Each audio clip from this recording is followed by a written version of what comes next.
Olá, pessoal, tudo bem com vocês? Mais uma vez estamos aqui, Michele e eu, para seguirmos, nesse mergulho maravilhoso, nessa série Mergulhando no Evangelho. Essa aqui é a 10ª meditação. Nós vamos continuar no capítulo 1 de Mateus, vamos terminá-lo a partir do versículo 18, que foi onde nós paramos, e vamos entrar e terminar hoje também o capítulo 2. Nós vamos ler, vai aparecer na tela os versículos na linguagem, na versão NVT, e vamos, à medida que a gente lê, na tela ainda os versículos, a gente faz alguns comentários, se você quiser anotar, tirar o print, principalmente anotar, né? E depois que a gente terminar a leitura dos versículos, a gente retorna aqui e destaca os pontos mais importantes. Tá bom? Vamos fazer uma breve oração antes de iniciarmos a leitura. Espírito Santo, nós, do fundo do coração, te agradecemos pelo privilégio de estarmos aqui, falando com o Senhor e principalmente lhe ouvindo, lhe entendendo melhor. Ilumine nosso entendimento, possua-me, possua a nossa boca, nosso raciocínio, nossa mente, minha e da Michele, para que possamos falar, acrescentar aqui, agregar os teus valores na vida de quem está aqui participando desse mergulho. Que a tua sabedoria esteja sobre nós, teu poder e tua graça, para que possamos entender tua vontade e colocá-la em prática. Amém. Graças a Deus. Então vamos ao versículo 18, que fala do nascimento de Jesus. Foi assim que nasceu Jesus Cristo. Maria, sua mãe, estava prometida para se casar com José. Esse prometida é que havia já um compromisso de noivado, e no judaísmo esse compromisso era permanente, que só podia ser rompido por meio de um processo legal, né? Antes do casamento, porém, ela engravidou pelo poder do Espírito Santo. José, seu noivo, era um homem justo. Daqui a pouco a gente vai destacar essa questão, né? É um homem íntegro, justo, obediente. E ele resolveu romper a união em segredo, pois não queria envergonhá-la com uma separação pública. José, ele era misericordioso, né? E ele não podia receber Maria como esposa, uma vez que ela era suspeita de adultério. Estava tudo muito confuso na época, né? E ele tinha a opção de se livrar do compromisso, expondo-a a julgamento e levando assim a pena capital, né, segundo a lei lá de Deuteronômio 22, de Números 5. Ou ele poderia pagar uma multa e romper a união em segredo. Ele optou pela segunda opção por causa da misericórdia, né? Então, continuando, ele, no versículo 20, enquanto ele pensava nisso que nós acabamos de falar, apareceu, o anjo do Senhor lhe apareceu em sonho e disse: José, filho de Davi, não tenha medo de receber Maria como esposa. Quer dizer, o anjo acabou com aquele conflito, né, que José estava. Pois a criança dentro dela foi concebida pelo Espírito Santo. Ela terá um filho e você lhe dará o nome de Jesus, pois ele salvará seu povo dos seus pecados. Tudo isso aconteceu para cumprir o que o Senhor tinha dito por meio do profeta. Sempre os evangelhos fazem isso, Mateus faz isso, como a gente falou na meditação passada, né? O público-alvo principal é o judeu, então ele está sempre citando o que foi dito pelos profetas, deixando claro que a profecia está se cumprindo. Versículo 23, vejam, a virgem ficará grávida, ela dará à luz um filho, e o chamarão Emanuel, que significa Deus conosco.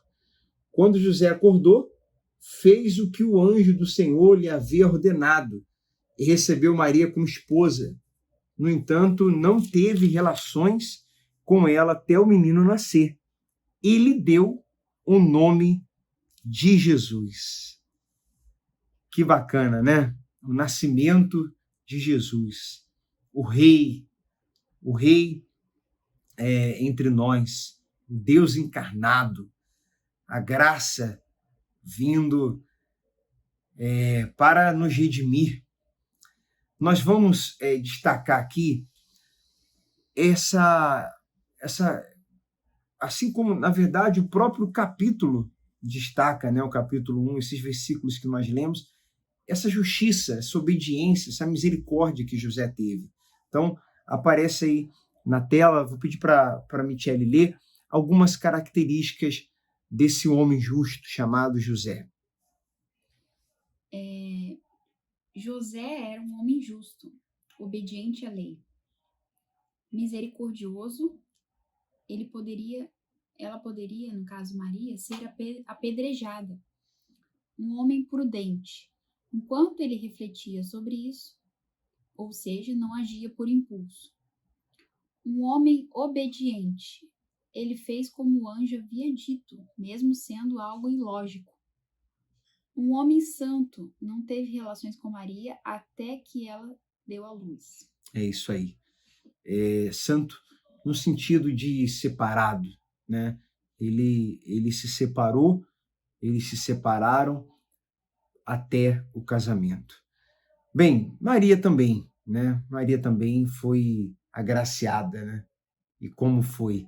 Foi escolhida, e essa mais para frente, a gente falando do Espírito Santo, mas já dá para nós comentarmos aqui que é assim que o Espírito Santo gera Jesus em nós, né? Ele envolveu Maria e, de uma forma sobrenatural, milagrosa, fez a criança nascer em seu ventre. Não é diferente conosco.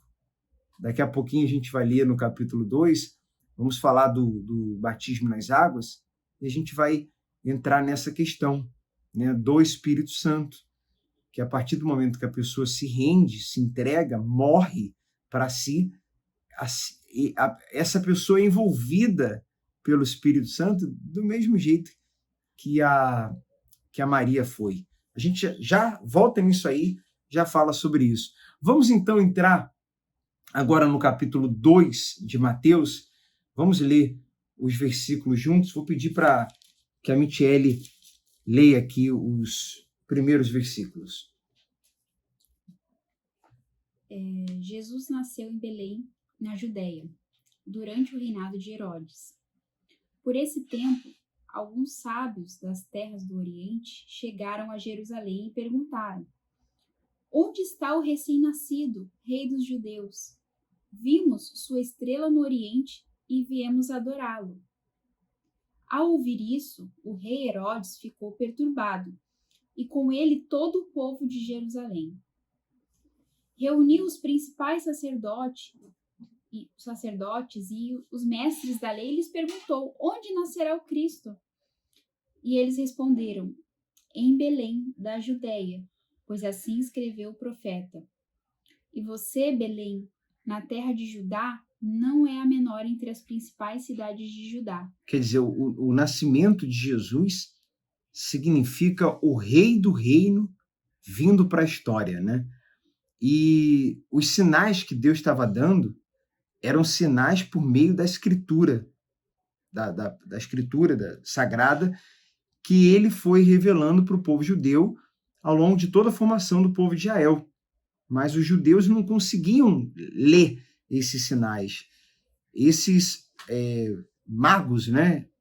Alguns estudiosos vão dizer que eram 3 magos, vão dar nomes a eles, origem, mas na realidade a gente só sabe que eram do Oriente. Não sabemos os nomes e nem a quantidade, né? Mas eram sábios, estudiosos das estrelas, e que tinham vindo para adorar Jesus, né? Aí eles responderam: em Belém, na Judéia, pois assim escreveu o profeta. E você, Belém, na terra de Judá, não é a menor entre as principais cidades de Judá, pois de você virá um governante que será o pastor do meu povo de Israel. Que é ali ele leu a profecia, né? Uhum. Para Herodes, que perguntou. Então Herodes convocou os sábios em segredo e soube por eles o momento em que a estrela tinha aparecido.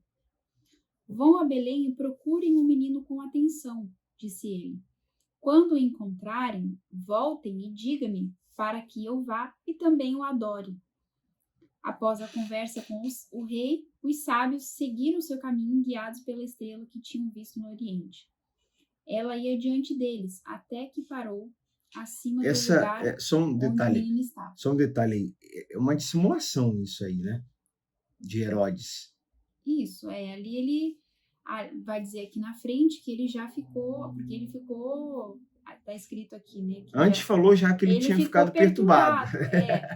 Agora ele está dizendo que vai adorar o menino. Mas ele era, ele se considerava o rei, né? Ele era o rei dos judeus ali. Então, para Herodes, esse menino ele já se sentiu ameaçado. Ameaçado, né? demais. Uma criança era um opositor que estava nascendo. Uma né? criança que não tinha nem nascido ainda, ali ele já identificou como uma ameaça, né? Porque ele imaginava alguém que iria roubar o trono dele. Ok, continuando aí. Então a estrela ia diante deles até que parou em cima do lugar onde o menino estava. Quando viram a estrela, ficaram muito alegres. Ao entrar na casa, viram o menino com Maria, sua mãe, e se prostraram e o adoraram. Então abriram seus tesouros e presentearam com ouro, incenso e mirra. Quando chegou a hora de partir, retornaram para sua terra por outro caminho, pois haviam sido avisados em sonho para não voltar a Herodes. Olha aí. Então, quer dizer, a revelação, porque o próprio Deus não permitiu que eles voltassem, né? Para que Herodes não ficasse sabendo onde estava Jesus. E aqui eu vou ler um comentário que está na própria Bíblia, aqui na versão NVT, que é bem interessante, porque a fama de Herodes já não era boa. Né? Ele foi um líder militar forte, político, brilhante, mas um tirano cruel. Ele fez algumas coisas como político relevantes. Uma das maiores realizações dele foi a reconstrução e ornamentação do Templo de Jerusalém, que se tornou um dos edifícios mais magníficos do mundo antigo. Porém, ele já tinha essa fama. Né? Olha só o que diz aqui o comentário. Ele assassinou, ele já tinha fama de brutal, né? Conforme a maneira como ele tratava os seus opositores, e ele assassinou 2 de suas esposas e 3 de seus próprios filhos por suspeitar que estivessem tramando contra ele. Então, essa atitude dele mandar matar todos os bebês. Nós poderíamos fazer aqui, mas como nós já fizemos, já falamos no vídeo anterior, desse paralelo de Jesus, o nascimento dele, com Moisés. Há uma semelhança, há um forte paralelo, só que isso nós já comentamos, então não vamos repetir aqui. Mas essa atitude dele mandar matar todos os bebês, ele reuniu os sábios e, segundo informações ali, foi feito um cálculo e aí veio a ordem de matar todas as crianças com menos de 2 anos de idade, para que, como se fosse assim, pelo cálculo, esse menino, esse Jesus, não vai escapar. Ele está dentro daí desse cálculo que fizemos. Mas aí, como o Michele falou no vídeo anterior, isso vale a pena a gente ressaltar aqui, que os planos de Deus não podem ser frustrados. E outra coisa interessante, né, Marcelo, que a gente também estudou sobre isso, é que o quanto o povo ali de Israel mesmo, os judeus, né, o reinado, enfim, atual, eles tinham todas as informações ali, as profecias, eles tinham os sinais dos tempos, o que iria acontecer, só que não foi revelado para eles, eles estavam desatentos ali às profecias, e aí precisaram vir estudiosos de outro lugar, né, lá do Oriente, que estavam atentos, né, que estavam prestando atenção nos sinais dos tempos que haviam sido profetizados, quando aconteceria, e eles vieram, né, com entusiasmo e com alegria, porque ali tinha nascido o Rei dos Judeus. E quem era a promessa havia sido feita, eles estavam totalmente dispersos, né? Estavam preocupados com outras coisas. Você me faz lembrar que muitos virão do Oriente, olha aí, do Ocidente, e tomarão lugar à mesa. E a questão da graça, né? Que a gente chama de graça universal.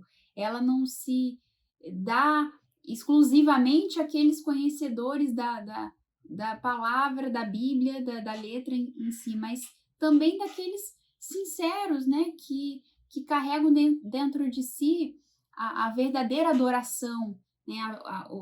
A verdadeira intenção que eles foram ali adorar, né? Com reverência, com reconhecendo ali a autoridade, né? E a eles foi revelado isso. Então, essa graça, ela se estende a todos, não só ali ela já estava se manifestando que não só o povo judeu, mas também a pessoas de outras localidades, né? De outros povos. Exato. Paramos em qual versículo aqui? Versículo 13, certo? Isso. A fuga para o Egito. Versículo 12, no caso. Vamos continuar aqui. Depois que os sábios partiram, um anjo do Senhor apareceu a José em sonho. Levanta-se.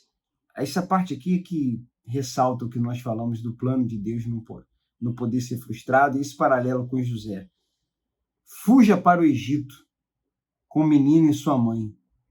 Fique lá até eu lhe dizer que volte, pois Herodes vai procurar o menino a fim de matá-lo. Naquela mesma noite, José se levantou e partiu com o menino e Maria, sua mãe, para o Egito, onde ficaram até a morte de Herodes. Cumpriu-se assim o que o Senhor tinha dito por meio do profeta. Novamente, do Egito chamei meu filho.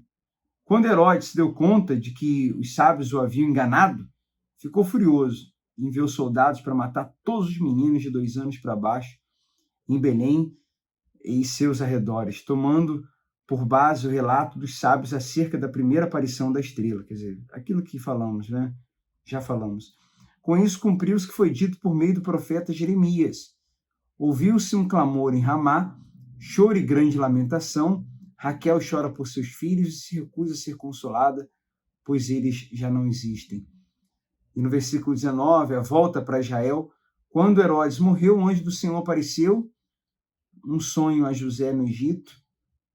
Levanta-se, disse o anjo, leve o menino e a mãe de volta para a terra de Israel, pois já morreram os que tentavam matar o menino.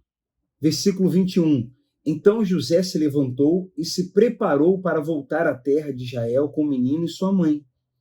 Soube, porém, que o novo governador da Judéia era Arquelau, filho de Herodes, e teve medo de ir para lá. Depois de ser avisado em sonho, partiu para a região da Galileia. A família foi morar numa cidade chamada Nazaré, cumprindo-se de modos que o que os profetas haviam dito, que Jesus seria chamado Nazareno. Então a gente vê aí o livramento de Deus e, novamente, os planos dele, os planos de Deus. Né? Nós lemos no Mateus 1, Deus incluindo, né, sendo incluso na genealogia de Jesus pessoas que só a graça, né, só a misericórdia. E assim também conosco, né? Assim também com Maria, com José. Foi a graça, não por méritos deles, não por mérito de José, por mérito de Maria, mas a graça. A graça. Agora, tem também a questão deles terem características, porque Deus sabe de todas as coisas, que estaria de acordo com o seu plano. No caso de José, o fato Michele, dele ser obediente, dele ser misericordioso, isso no plano deu certo, porque se ele não fosse, aí a história poderia ser outra, né? A gente reflete, né, nas características desse casal, né, que foi escolhido por Deus para cumprir essa missão de conceber ali o Salvador, nosso Salvador, criá-lo, educá-lo ali, enfim. Então foi uma missão muito preciosa, né? E eles se dispuseram a isso, né? Eles foram obedientes, né? A gente vê as características de José, um homem que, ali, embora ali os religiosos da época haviam se corrompido, eles estavam distantes da lei de Deus, ele se manteve fiel, né? Porque ali fala que ele era um homem justo. Um homem justo na época era um homem que era fiel ali ao cumprimento da lei. E ele foi considerado esse homem justo porque ele tinha esse coração ali empenhado, embora, né, nós não somos perfeitos, mas ele tinha esse coração ali fiel. E era misericordioso, né? A gente aponta ali, a Bíblia aponta, né, o fato dele ter tomado essa iniciativa de deixar Maria em secreto, Sim. porque ela poderia ser apedrejada Exposta, né? daquela situação, porque ele, a princípio, achou que ela tinha traído. Então, uma mulher, como a gente já viu em outras ocasiões lá na frente, né, que a mulher que estava para ser apedrejada, que Jesus perdoou, ela também poderia correr esse risco. Sim. E aí, para ela não passar por isso, para ela não sofrer, ele tomou a iniciativa, né? Iria se separar, mas, porém, ia deixá-la em secreto para que isso não acontecesse com ela. Então, a gente vê ali o coração, né, dele, que era um coração misericordioso, né? Uma das características que era semelhante a Cristo, né? Ele ainda não conhecia o seu Cristo, filho Salvador, e o seu Salvador. Exatamente, mas ele tinha essas características já semelhantes ao filho dele. Seu filho, né? E o seu Salvador, literalmente, mas já havia essa característica. E aí a gente tem que... É bom sempre, a meditação fica ainda melhor quando a gente traz para os dias de hoje, traz para a nossa vida, para nós, né? Para a nossa conduta, para o cotidiano. Falou ali também que ele refletia, né? Refletiu sobre aquela situação. Aí imagina, você, como o Marcelo falou, a gente se coloca ali no lugar dele, ele refletiu. Então quer dizer que ele era um homem que não agia por impulso, né? Era um homem prudente. Porque quantas vezes acontecem situações na nossa vida que inesperadas, né? Que a gente, a princípio, né, como humano, a gente fica em conflitos, né? Como o José era, mas mesmo assim ele tomou a decisão de refletir antes para saber qual que era a melhor atitude. E nessa reflexão, o anjo apareceu e acabou com todos os conflitos. Tivesse agido por impulso, ia lá, levado, exposto Maria e tal, tudo mais, que não aconteceu, né? Era um plano de Deus, mas trazendo para nossa vida, né? As situações que às vezes a gente age por impulso, não reflete, não dá tempo, né, de ouvir a voz de Deus, não para ouvir, Senhor, qual que é a tua vontade, como eu devo agir nessa situação. Mas aí ele poderia ter não dado tempo do anjo falar e orientado ele que, na verdade, ali era tudo um plano de Deus, né? Perfeito. Então fica aí várias lições, né? Várias. Precisamos parar, refletir, precisamos fazer uma leitura do que está acontecendo, de todo o contexto. Eu gosto de sempre falar isso. E esperar, buscar, crer que Deus vai falar conosco, né? Hoje, principalmente através da sua palavra. Naquela época, através de um anjo. Hoje, através da sua palavra. Hoje, o Espírito Santo habitando em nós, nos guiando a toda a verdade. Bem, vamos encerrando. Na próxima meditação, 11ª, vamos entrar já no capítulo 3, tá bom? Deus abençoe muito vocês. Quem não está no grupo, se você está aqui acompanhando a meditação, então entra no grupo do WhatsApp, no Telegram, do WhatsApp para a gente dar os recados mais rápidos, do Telegram para quando colocarmos algum texto, algum artigo importante, relevante, você poder receber, acompanhar, ler, tá bom? E a gente também é uma forma de interagirmos. Vamos em frente, mergulhando, ou vamos parar? Não, vamos Vamos mais fundo. Vamos mais fundo, exatamente. Deus abençoe vocês. Até a próxima meditação.